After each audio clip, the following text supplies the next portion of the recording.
Welcome viewers, this is session 3 of the MS Excel tutorial। तो आज हम अपने इस सेशन 3 में अब कंटिन्यू करेंगे वहाँ से जहाँ तक हमने किया था पिछले सेशन में, सेशन 2 में। अगर आपने नहीं देखा है तो प्लीज़ चैनल को विजिट करें या डिस्क्रिप्शन में जाएं, वहाँ पे चैनल 1 और सेशन 1 और 2 दोनों के लिए लिंक दिए गए हैं। तो अब हमने ये ग्राफ्स भी बनाए थे और साथ-साथ में टेबल का एनालिसिस भी किया था अपने सम एफ्स फार्मूले से।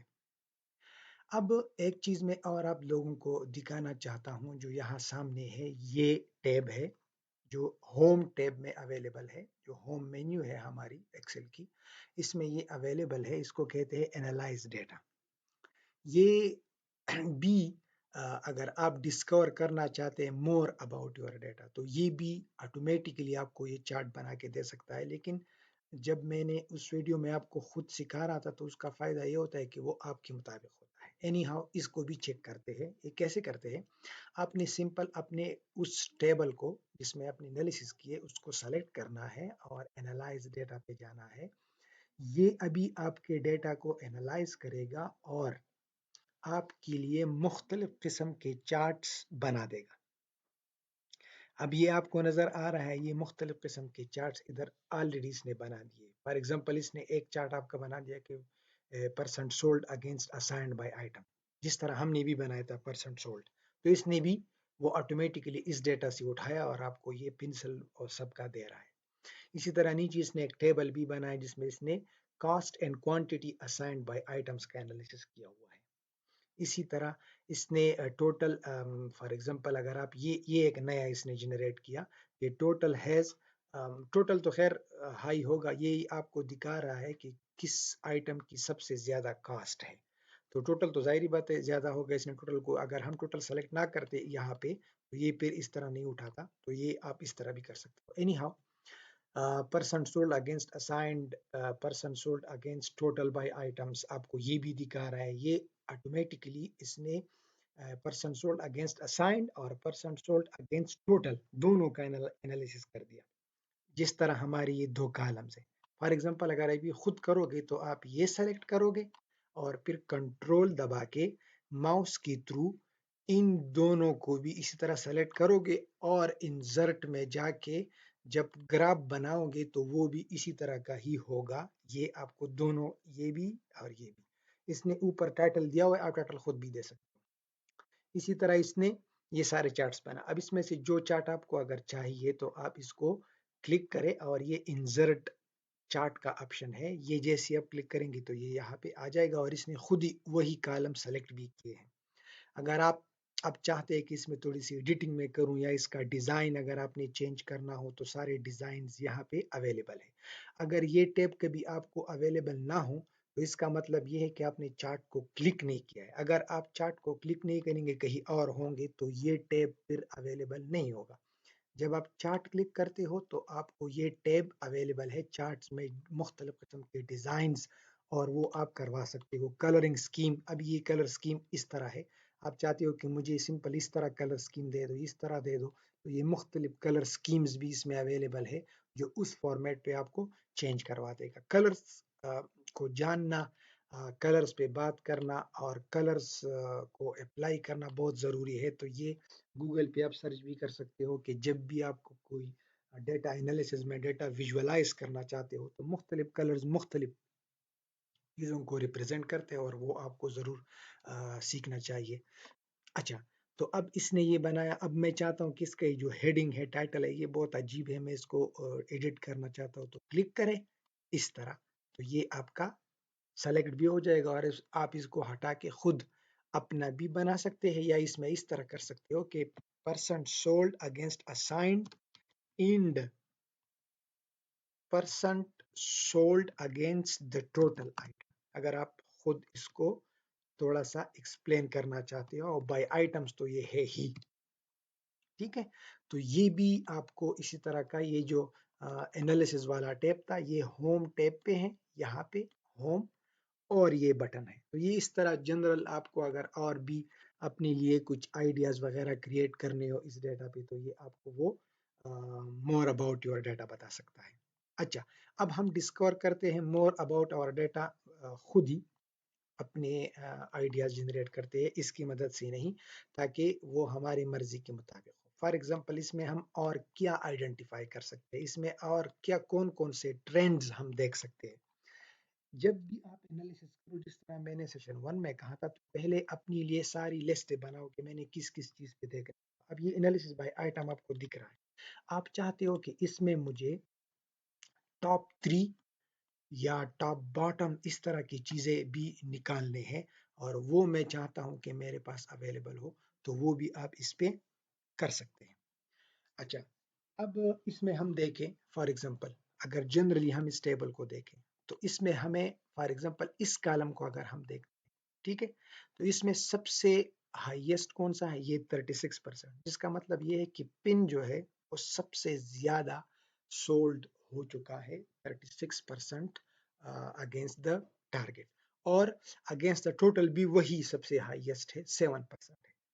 तो इसी तरह की आइडियाज आप इससे जितनी भी जनरेट कर सकते हो करते जाओ और लिखते जाओ, ताकि जब आप इस टेबल को शेयर करेंगे, तो उसके साथ आपके पास वो सारी इंटरप्रिटेशन और वो सारा डिटेल्स अवेलेबल होगी, जैसे हम कि इस डेटा में क्या क्या हमें मिल रहा है। इसी तरह आप नीचे सेल्समैन पे देखें, तो सेल्समैन पे भी अगर आप देखें, तो यहाँ पे भी आपके पास वो परसेंटेजेस अवेलेबल है, और अगर आप मैन्युअली देखते हैं तो इसमें सबसे टॉप ये दो है, जिनका 40% उन्होंने अपने टारगेट के अगेंस्ट सेलिंग की है। तो अब ये आप ऐसे देख रहे हो, और जब भी आप इस टेबल को शेयर करते हैं, तो ये इंटरप्रिटेशन इसके साथ लिखते जाइए। For example this table explains that total this number of quantity 2126 number of quantity is the total quantity which cost almost 19,637 pkr. The quantity which was assigned is 421 overall, while 121 items have been sold, which is 31% of the quantity assigned and 6% of the total quantity. इस तरह आप explain करते जाओ table को। जब भी share करते हैं, तो एनालिसिस यही होता है कि आप टेबल में आपने फार्मूले तो लगा लिए, लेकिन सिर्फ फार्मूला नहीं है, आपको ये भी जानने की ज़रूरत है कि इसको मैं इंटरप्रेट कितने हद तक और किस किस तरह से करूँ। अच्छा, तो ये मैं कैसे निकाल सकता हूँ? इसके लिए हमारे पास मैं अगर फार्मूले से निकालता हूँ कि टॉप या रैंक कर दो इसको, फॉर एग्जांपल रैंकिंग, आप इसकी रैंकिंग करते हैं कि कौन सा और रैंक किस कॉलम पे करना चाहते हो, तो जाहिर बात है आप रैंक सोल्ड परसेंटेज पे करोगे, या क्वांटिटी सोल्ड पे भी कर सकते हो। तो इस तरह जब आप रैंकिंग करते हैं, तो उसके लिए फार्मूला है is equal to rank, small bracket शुरू, क्या रैंक करूं, ये, ठीक है, नंबर मैंने ये दिया, रेफरेंस, रेफरेंस किस चीज में, यहां से लेके यहां तक, इसमें आप करो, फिर कामा, ऑर्डर, ऑर्डर क्या हो, डिसेंडिंग हो या असेंडिंग हो, मतलब Z टू ए और A टू Z। तो मैं फॉर एग्जांपल इसको कहता हूं कि आप मुझे डिसेंडिंग, जीरो मैंने सेलेक्ट किया, तो इस तरह करूँ, तो वो कह रहा है कि इन यहां से लेके यहां तक ये वाला जो है ये सेकंड नंबर रैंक पे है, ठीक है। अब मैं नीचे इसको सिंपल कॉपी, कंट्रोल सी सी कॉपी किया, कंट्रोल वी के साथ क्या कर रहा हूं मैं, पेस्ट कर रहा हूं, लेकिन मैंने गलती की इधर, यहाँ पे आप देखें तो इसने रेफरेंस में ये सारा लिया हुआ है, अब अगर यहाँ देखें तो ये नीचे जा रहा है। तो वही बात जो मैंने सेशन 1 और 2 में भी की थी, कि जिस रेंज को आप लॉक करवाना चाहते हो उसे सेलेक्ट करके F4 के साथ डॉलर का निशान इस पे लगाए, ताकि ये लॉक हो जाए आपका रेंज।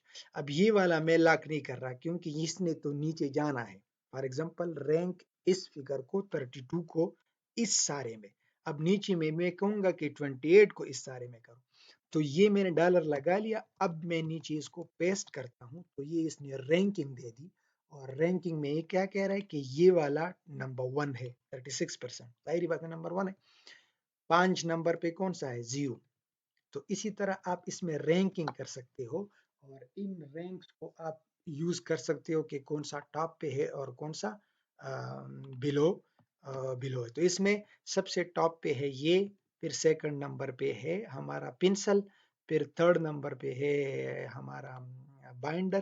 तो ये आपने इसकी रैंकिंग कर दी, जो आप एक और डेटा की डिस्कवरी आपके पास आ गई कि इसमें हाईएस्ट और लोवेस्ट भी होती। इसी तरह आप अपने जो सेल्समैन है उनकी भी रैंकिंग करवा सकते हो। वो भी वही तरीका होगा कि रैंक इस पे कहाँ से, यहाँ से लेके यहाँ तक के डेटा में, और डॉलर का निशान अभी से लगा लेता हूँ इस पे, फिर कामा, और इसको मैं कहता हूँ कि आप मुझे ये असेंडिंग में, फॉर एग्जांपल जब हम असेंडिंग पे करते हैं 1, ठीक है, तो ये मुझे बता रहा है कि ये जो आपका 29% जॉन्स है, ये 6 नंबर पे है इन रेंजेस में।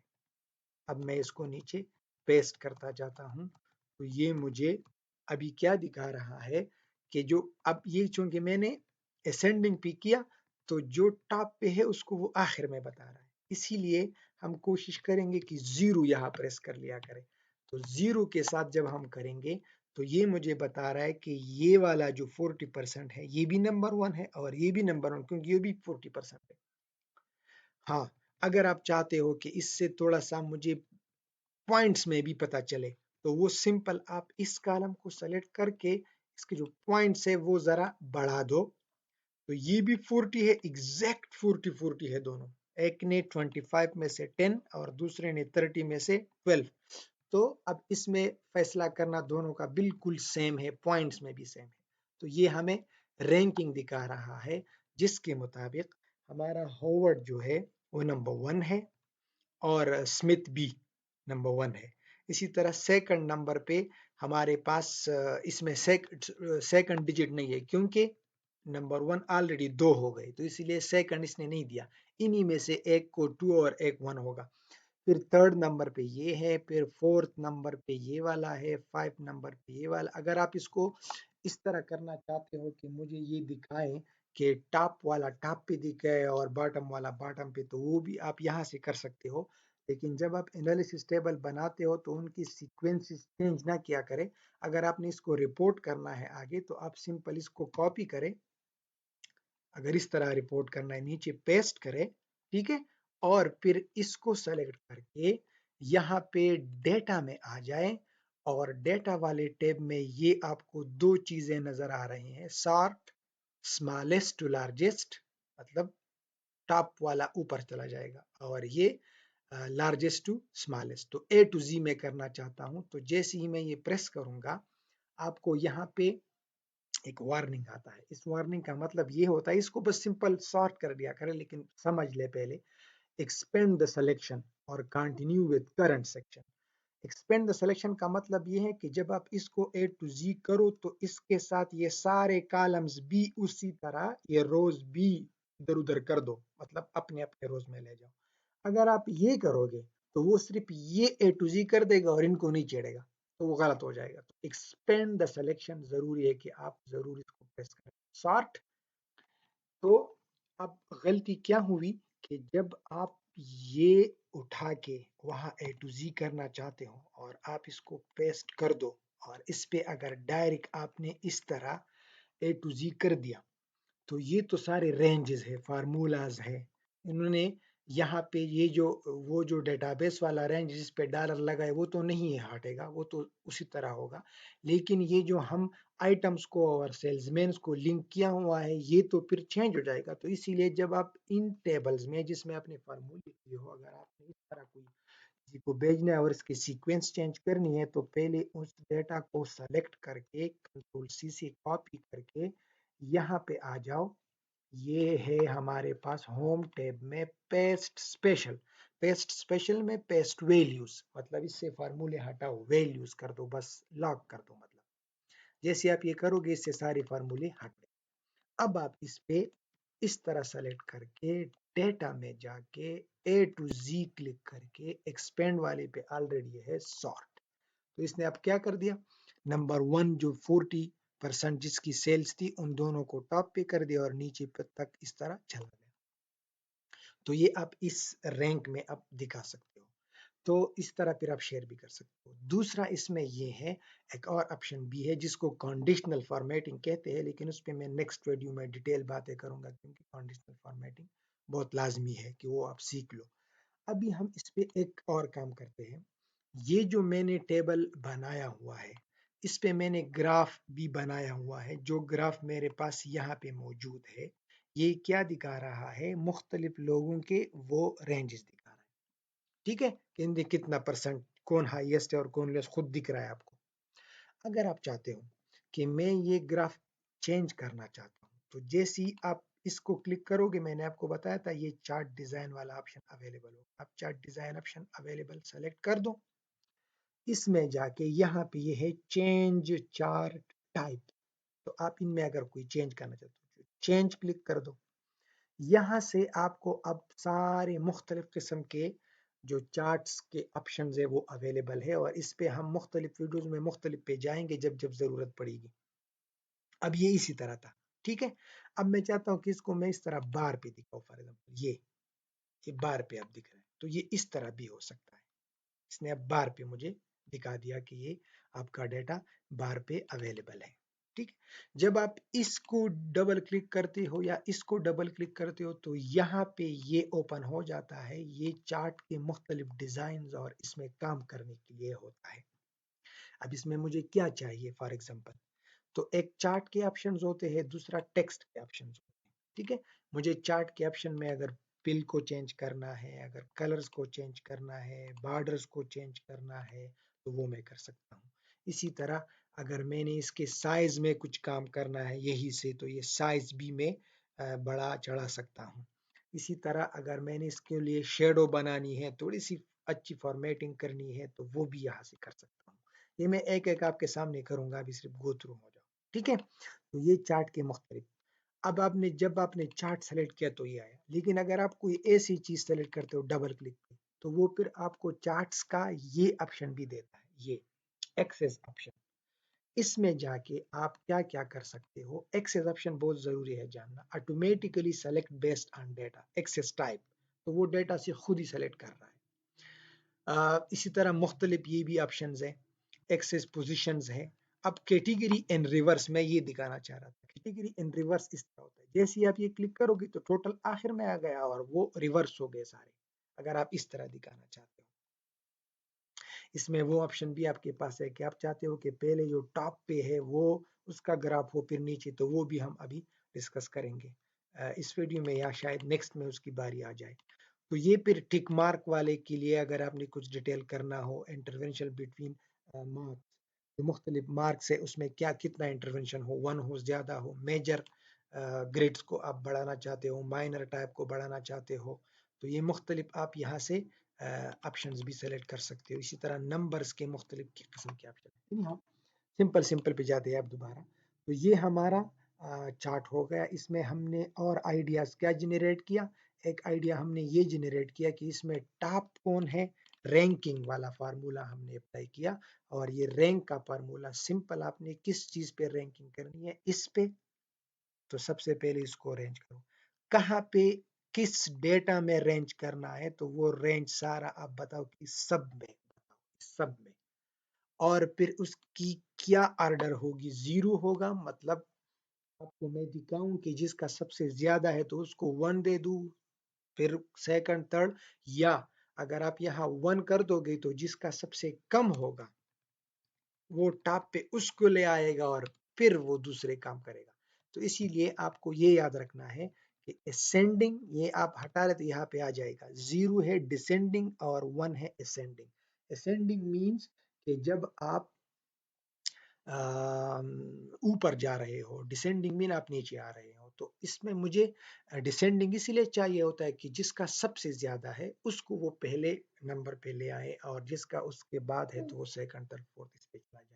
तो इसीलिए यहाँ पे आप जीरो सेलेक्ट करोगे तो वो जो आपका मकसद है, क्योंकि यहाँ पे मेरा मकसद है, ये जो एग्जाम्स में अक्सर पोजीशंस होते हैं, रैंक्स होते हैं, वो इसी फार्मूले से आप यूज कर सकते हो। तो ये आपको आइटम्स वाइज रैंकिंग दिखा रहा है, और नीचे वाला आपको जो आपके लोग हैं उस पे वो दिखा रहा है।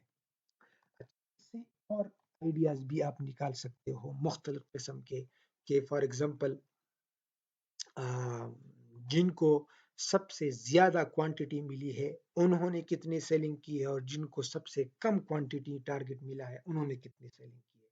तो ये भी आप परसेंट शेयर पे निकाल सकते हो, उधर भी कर सकते हो, इधर ही कॉलम है, या इधर से कर सकते हो, ताकि आपको पता चले कि एक बंदा अगर टॉप पे है तो उसका टारगेट भी आप देखो। ऐसा ना हो कि किसी बंद, फॉर एग्जांपल अगर हम क्वांटिटी सोल्ड पे देखें, फॉर एग्जांपल मैं रैंकिंग कर लेता हूँ, ये रैंकिंग तो मेरी थी परसेंटेज पे, किसका हाईएस्ट सोल्ड है। मैं अगर एक रैंकिंग करना चाहता हूँ इस पे, क्वांटिटी सोल्ड पे, ठीक है, ये मैंने क्वांटिटी सोल्ड पे मैं ले आया, ठीक है। अब इसमें मैं अगर करना चाहता हूँ तो इसमें अगर आप देखें तो नंबर 1 पे वो बंदा है जो परसेंट सोल्ड में 6 नंबर पे है। क्यों? क्योंकि इस बंदे ने 23 आइटम सोल्ड किए हैं। नीचे आप देखें और कोई तो इसका टारगेट भी जा रहा था ना 79 है, बाकी के बहुत कम है। तो ये भी आपको देखना पड़ता है, और इसके लिए आसान तरीका क्या होता है, जो क्वांटिटी आपने असाइन की है उसमें आप परसेंटेज निकाल दो कि percent share in quantity assign, ताकि दूसरों को ये भी आइडिया हो कि एक बंदा, फॉर एग्जांपल ये बंदा यहाँ पे 10 नंबर पे है, लेकिन अगर क्वांटिटी सोल्ड में आप देखें तो ये 9 नंबर पे है। अब इस बंदे को आप देखो, ये दोनों में 11 नंबर पे, इसका मतलब ये है कि इसको क्वांटिटी भी सबसे कम मिली है और सेलिंग भी इसने सबसे कम की है। तो इसी तरह के आइडियाज आपको निकालने होंगे, और असल एनालिसिस फिर ये है। फार्मूला तो हो जाता है, वो तो आसान है, मैं आपको सारे दिखा दूंगा। और आप सिंपल काउंट एफ्स और सम एफ्स, ये दोनों फार्मूले अगर आपको आते हो तो कोई डेटा एनालिसिस नहीं है जो आप नहीं कर सकते। लेकिन उस पर खैर और भी हम जाएंगे, ये हमारे बहुत सारे सेशंस होंगे।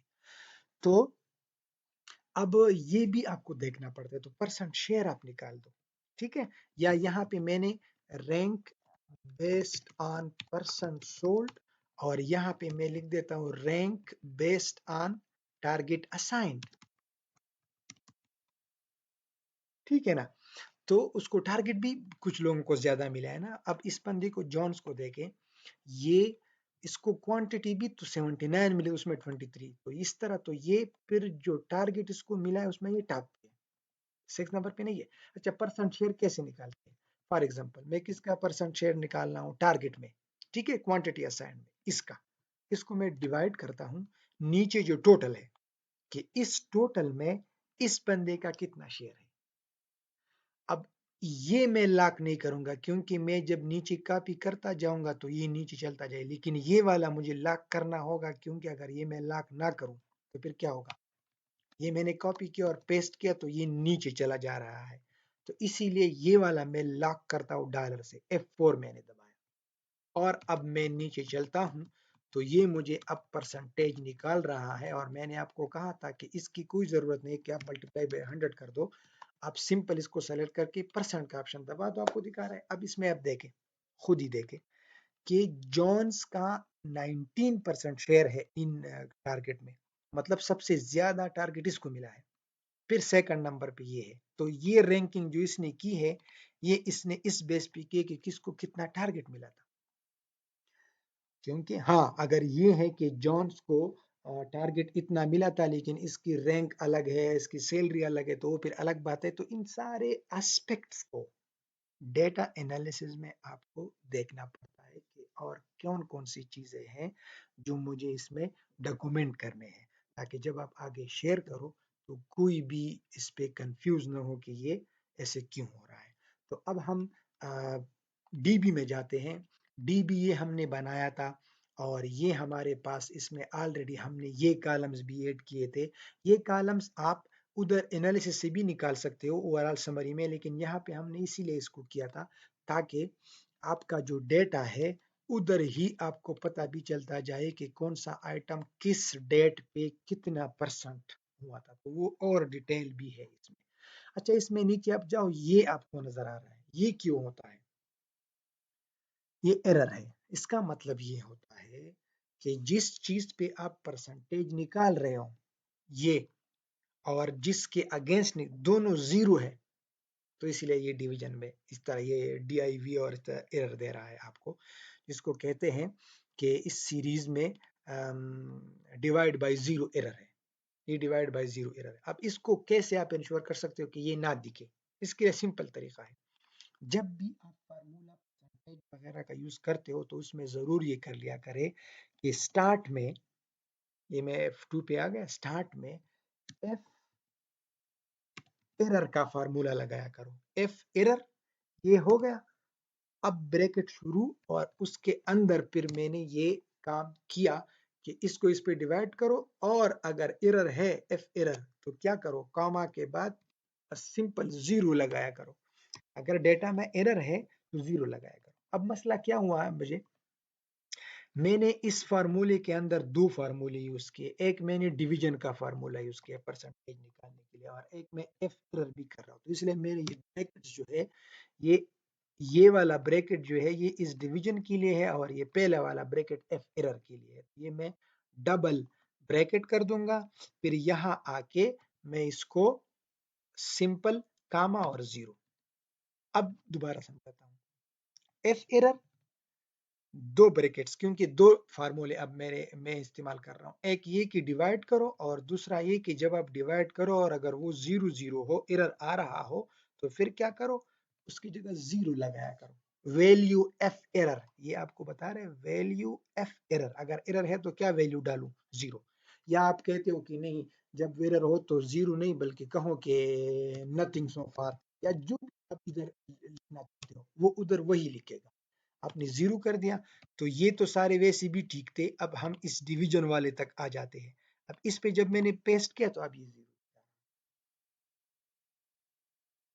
अब इसको फिर आप नीचे तक ले जाओ, तो जब भी कभी एरर होगा तो वो उधर जीरो ही दिखाएगा, ऐसा कोई मसला आपको क्रिएट नहीं होगा। ठीक है, तो ये हमारा वो डेटाबेस था। इसमें बीच में ये भी बात आ गई कि ये एरर्स क्यों दिखा रहे होते हैं, वो भी हमने एफ एरर का फार्मूला आप कहीं भी इस्तेमाल कर सकते हो, लेकिन ये इसको बोलते हैं जब आप कंबाइन करते हो मल्टीपल फार्मूलाज को।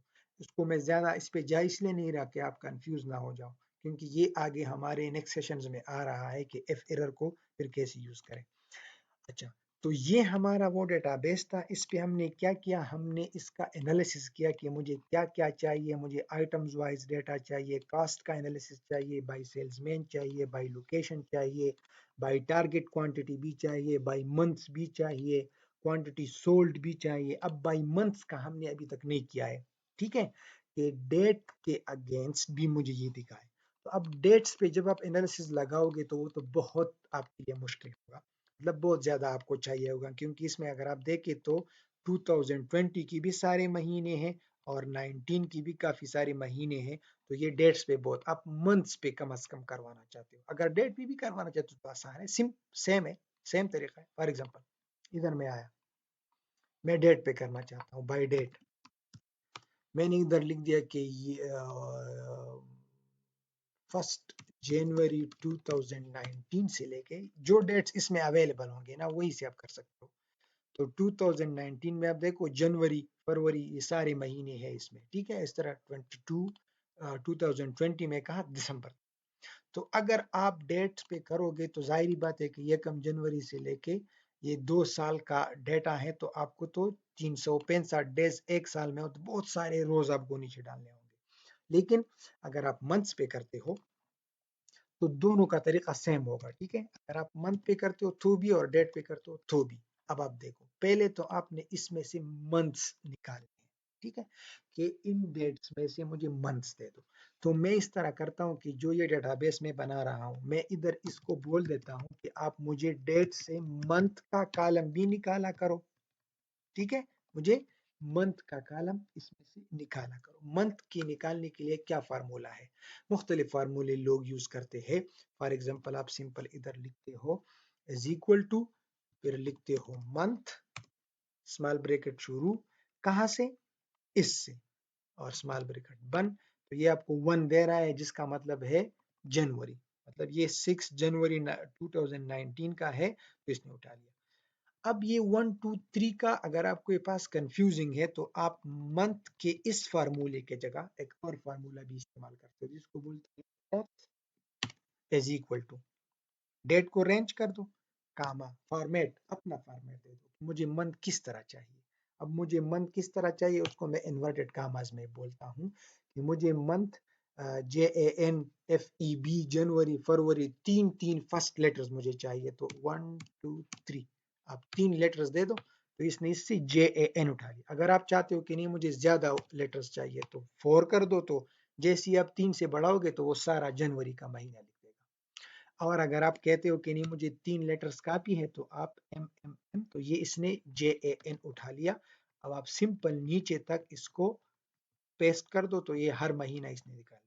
लेकिन अब आपके इस डेटाबेस में अगर आप देखें तो जनवरी 2 दफा होगी, क्योंकि 2020 भी है और 2019 भी है।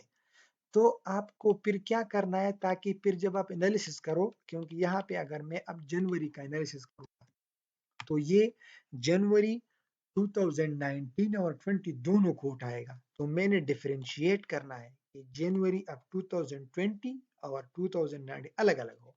इसके लिए फिर हम क्या करते हैं, इसके लिए फिर अच्छी बात यह है कि या तो आप यहाँ पे एक ईयर का भी डाल दो, ठीक है, तो वो भी उसी तरह, या आप इस फार्मूले से करोगे कि ईयर और डेट को रेंज कर दो और ब्रैकेट बंद कर दो, तो ये 2019 निकाल रहा है। या आप वो जो टेक्स्ट वाला फार्मूला था ये इस पे भी कर सकते हो, लेकिन यहाँ पे आपने फिर 3M की जगह वाई वाई वाई वाई लिखना है, तो ये फिर इस तरह 2019 निकालेगा। ठीक है, ये इसने ईयर भी निकाल दिया और ये भी मैं आखिर तक ड्रैग कर देता हूँ। ठीक है, अब यहाँ एनालिसिस में मैंने पहले जाहिर बात है कि 2019 का देखना होगा, तो 2019 में जनवरी फरवरी मार्च अप्रैल दिसंबर तक ही मैंने ड्रैग किया। सिंपल जनवरी एक दफा लिख दो और ड्रैग कर दो तो वो मंथ खुद उठा लेता है। ठीक है, अब मैं वहां से जनवरी का निकाल रहा हूँ फॉर एग्जांपल, वही तरीक़ाकार है जिस तरह हम ऊपर इस्तेमाल करते थे। ठीक है, वो हम करते थे, ये जो हमने किया था ये हमने आइटम्स पे किया था। अब हम डेट पे करेंगे तो हम डेट वाले कॉलम को ज्यादा इंश्योर करेंगे। तो अब मेरा है काउंट, सॉरी, सम सम एफ्स, क्योंकि हम क्वांटिटीज के साथ खेल रहे हैं। तो सम एफ्स डीबी में गया और मैंने क्या किया, क्वांटिटी चाह रहा हूं मैं, फॉर एग्जांपल मैं टारगेट क्वांटिटी सिर्फ चाह रहा हूं। अगर टोटल चाह रहा हूं तो ये वाला कॉलम है, और अगर टारगेट चाह रहा हूं तो ये वाला कॉलम। लेकिन ये टोटल पे सॉरी करूंगा, क्योंकि नहीं, क्वांटिटी असाइंड टारगेट पे ही ठीक है, क्योंकि डेट उसके साथ है। तो ये मैंने यहां से लेके आखिर तक रेंज ले लिया। अब इस क्वांटिटी को सम कर दो, सम इफ दिस क्वांटिटी। अब इफ का जवाब देना है मैंने, और सबसे पहले F4 भी दबाओ ताकि वो डॉलर का निशान दोनों पे आ जाए। ठीक है, क्योंकि ये रेंज। अब मैंने क्या करना है, कामा। अब मैंने दूसरा, मेरा F क्या है, डेट, डेट नहीं सॉरी मंथ, ये मंथ वाला कॉलम मैंने उठाया है ना। तो ये मैंने यहां से लेके यहां तक रेंज किया कि इस मंथ में देखा करो अगर ये क्या हो, और F4 दबाओ क्योंकि इस रेंज को भी लॉक करना होगा कि ये क्या हो। एनालिसिस में जाओ और जनवरी को रेंज करो, ये जब जनवरी हो।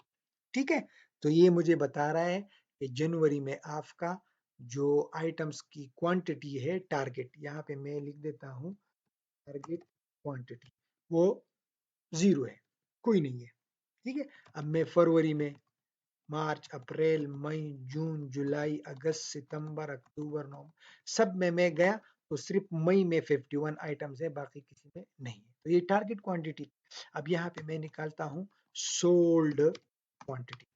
ठीक है, तो वही सेम फार्मूला जिस तरह मैंने आपको दिखाया था ना, दोबारा दोबारा ना करो, इस फार्मूले को इज इक्वल टू के साथ इस फार्मूले बार में सेलेक्ट कर दो और यहाँ पे पेस्ट कर दो। अब सिर्फ आपने क्या करना है, जो कॉलम एच आपने लिया है, कॉलम एच क्या था, डीबी में जाओ, कॉलम एच ये टारगेट था ना। अब मैं क्या करना चाहता हूँ, क्वांटिटी सोल्ड, तो एच को मैं जे से रिप्लेस करता हूँ, बाकी कॉलम सेम रहेंगे, महीने का कॉलम वही रहेगा, ये मैंने जे कर दिया। तो क्वांटिटी सोल्ड भी आ गया, इसको भी मैं यहाँ तक। तो अब ये मुझे बता रहा है कि इन महीनों में तो कुछ भी नहीं है।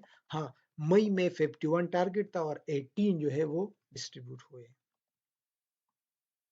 अब एक मसला और है जो मैंने आपको अभी बताया, मैंने कसदन उसको नोट आपको वो बताया नहीं ताकि आपको अब क्लियर हो जाए। अब जनवरी का ये कैलकुलेट कर रहा है, ठीक है ना। अब मेरे डेटा में मैं देखता हूँ, ये थी, अच्छा सॉरी सॉरी सॉरी सॉरी, यहाँ पे मैंने ये 3 लेटर्स यूज किए हैं। यहाँ पे JAN के लिए मैं सिर्फ 3 लेटर यूज कर रहा हूँ, यहाँ पे मैंने सारा लिखा है, तो मैं इसको JAN कर देता हूँ और अब नीचे ड्रैग करता हूँ, तो ये इन 3 लेटर्स में ही मुझे सारे महीने दे देगा। अब इसने मुझे दिखा दिया, लेकिन इसमें अब क्या हुआ है, इस जैन में ये वो जैन भी कैलकुलेट कर रहा है जो 2020 का है, क्योंकि 2020 में भी होगा ना। तो इसीलिए मैंने एक और शर्त भी इधर लगानी है कि ईयर के कॉलम पे आप 2019 को भी देखा करो। इस समएफ के फार्मूले में आप जितने शरात डालना चाहते हो डाल दो। पहला शर्त मेरा क्या था कि आप एच कॉलम में क्वांटिटी को सम कर दो, और डीबी उसी शीट में एन कॉलम जिसमें लिखा गया होता है महीना, उस महीने को भी करो और वो महीना इस तरह हो। और साथ साथ में एक और शर्त दे देता हूँ, कामे के बाद एक और कंडीशन दे सकते हो कि साल को भी, ये जो ईयर है इसको भी रेंज कर दो। F4 दबाओ, डॉलर का निशान, कामा दे दो और इधर आप इन्वर्टेड कामाज में लिख दो 2019। अब पहले मैं कभी इन्वर्टेड कामाज यूज नहीं करता था, क्यों? क्योंकि मैं रेंज को देता था। जब मैं रेंज देता हूं तो इसने इस तरह, लेकिन अब मैं अपने लिए लिखना चाहता हूं, खुद का एक कंडीशन टेक्स्ट लिखना चाहता हूं, फिर इन्वर्टेड कामाज में लिखना पड़ेगा। या अगर मैंने रेंज लेना है इधर ही से कि ये 2019 इधर पड़ा है, इसको देखा करो, तो ये मैं इधर से भी कर सकता हूं। लेकिन जिस रेंज को आप चाहते हो कि वो लॉक हो जाए, नीचे ना जाए, तो उसको आपने F4 जरूर दबाना है। तो इस पे भी F4 दबाऊंगा, क्योंकि 2019 मेरा एक ही वो है इसके लिए। अब ये जैसे मैंने किया, तो अब सिर्फ 2019 का ही फिगर आएगा।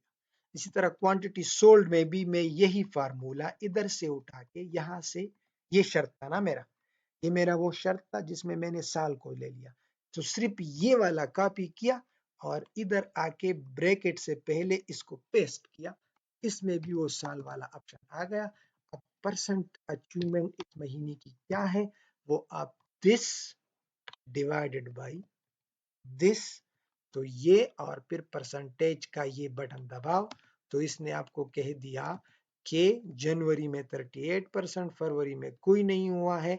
इस पे भी आप रैंक लगा सकते हो, जिससे आपको पता चले कि कौन से महीने में सबसे ज्यादा सेल हुई है। तो ये आप इस तरह करो, रैंक इस पे करो, इसमें देखो और जीरो डिसेंडिंग ऑर्डर पे। तो अब ये आपको क्या बता रहा है कि आपका सबसे ज्यादा, सॉरी इसमें वो रेंज को लॉक करना था, ये मैंने लॉक किया और ये भी लॉक किया। अब ये आपको दिखा रहा है कि सबसे ज्यादा सेल 45% नवंबर में हुई है, नवंबर 2009 में हुई है। तो ये आपको इसने उस डेट पे भी निकाल दिया। अब एक ऑप्शन और भी होता है, अगर आप चाहते हो कि मुझे 2 कॉलम्स इस तरह नहीं चाहिए, ये मेरे लिए बहुत मुश्किल हो जाएगा, तो आप और फार्मूले भी यूज कर सकते हो, या इस डेट से खुद भी आप मंथ्स और वो वगैरह निकाल सकते हो। वो जब, ये तो हमारी मैनुअल एनालिसिस है ना, एक पिवट टेबल भी होता है जिससे भी एनालिसिस हो सकता है। तो नेक्स्ट सेशन में मैं उस पर भी बात करूंगा, लेकिन इस सेशन में मेरा मकसद ये था कि थोड़ा सा और स्ट्रेंथन हो जाए आपका ये फार्मूला वाला। एनालाइज डेटा को भी आप देखो और अपने डेटा में आप आइडियाज जनरेट करना सीखो, ताकि डेटा की मुख्तलिफ चीजें आप निकाल सको। फॉर एग्जांपल आइडियाज क्या होता है, मैं कॉस्ट के कॉलम को देख रहा हूँ, मैं कहूँ अच्छा ब्लाइंडर बाइंडर जो है, बिंडर बाइंडर्स, ये सबसे ज्यादा कॉस्ट इसकी है। तो इसी तरह ये आइडिया है कि द हाईएस्ट कॉस्ट जो है वो बिंडर का है। इसी तरह आप कहते हो कि सबसे लोवेस्ट खर्चा जो है वो डेस्क पे है, 1700। तो ये चीजें आपने अपने डेटा से निकालनी है। इसको ज्यादातर एनालिसिस असल में इसको कहते हैं। ये जो हम फार्मूले अप्लाई करते हैं तो हमने सिंपल समरीज उठा ली। तो ये एनालिसिस, आपका जो माइंड है वो एनालिटिकल होना चाहिए। आपने कभी मुख्तलिफ एनालिटिक्स देखे होंगे, गूगल वाले एनालिटिक्स, तो उसमें आप देखें वो मुख्तलिफ चीजें इस तरह निकालने की कोशिश करते हैं। मेरा नेक्स्ट सेशन इस पे फोकस होगा कि हम कैसे इसी तरह बेसिक एनालिटिक्स निकालें, और दूसरा कंडीशनल फॉर्मेटिंग में बहुत सारे ऑप्शंस अवेलेबल है। इस पे भी हम बात करेंगे कि कंडीशनल फॉर्मेटिंग में किन किन मकासद के लिए यूज कर सकता हूँ और इसका क्या फायदा होता है। तो thank you so much for watching and please subscribe the channel. Thanks for watching. अब आगे सेशन 3 में और आपको एडवांस एनालिसिस और डेटाबेसेस से रिलेटेड इंफॉर्मेशन मिलेगा, so please keep watching. Thanks for watching. अगर आपको अच्छा लगे ये वीडियो तो प्लीज़ अपने कमेंट शेयर करें। अगर आपके कुछ क्वेश्चंस हो तो प्लीज़ रिस्पॉन्ड करें, मैं आपको टेक्स्ट या दूसरे वीडियो से ज़रूर रिस्पॉन्स दूंगा। और इस चैनल को सब्सक्राइब करें ताकि आपको इस तरह के वीडियोस आगे मिलते जाए। Thank you so much.